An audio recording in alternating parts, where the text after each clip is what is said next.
So here I've got a number line that goes from 0 to 20. Now, students are expected to be able to accurately place numbers on a number line like this quite early on in school. But as I'm sure so many of you have realised, so many students actually really struggle with this and find it a really challenging thing to do, especially to get those numbers on accurately. So we're going to quickly talk about why this is so difficult to so many students, and then I'm going to share a strategy or a task that can help students build up to this skill. Let's just say I was asked to put these three numbers on my number line.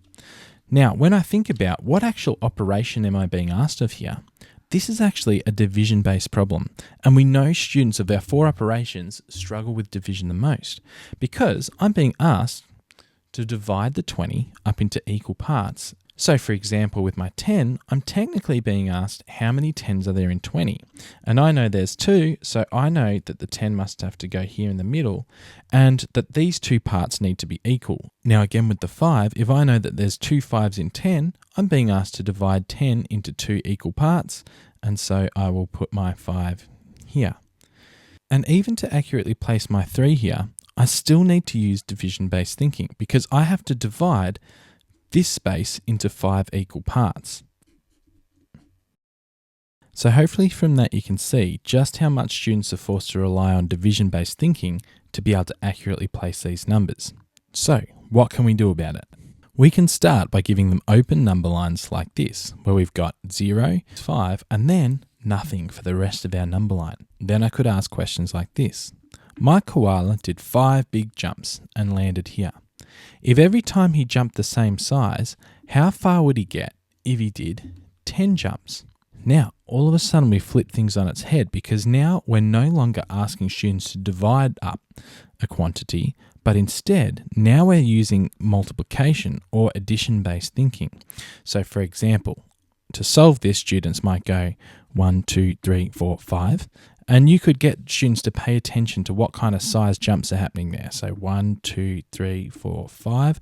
All right, we know each jump's about this big, and then they could count on to 10. 5, 6, 7, 8, 9, 10. If they continue to use additive thinking like I just showed you then, you can slowly start to prompt them to use multiplicative thinking. For example, if I know that this is 5, and I know that 5 and 5 is 10, well then if I keep that the same, then 10 should go here because that's 1 5, 2 5s.